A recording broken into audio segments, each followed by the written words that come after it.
Hello, how are you? Nice day. Good morning. How can I help you? I need a room that has two beds. Yes, please. It has to include two beds. It's okay. We have a room available with test characteristics. How many hours are they going to there? Well, we from 2 p.m. to 6. Okay, the estimated price is 300 pesos. Card or cash payments are accepted. Serious, what the credit card? Okay, the other rules are as follows. Animals are prohibited, no smoking. Are you aware of what is prohibited?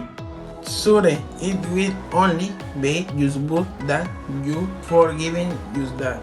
Well, what time can we come in the collect the case? From 2 o'clock, since a while who had to put the run in the condition. Okay, thank you.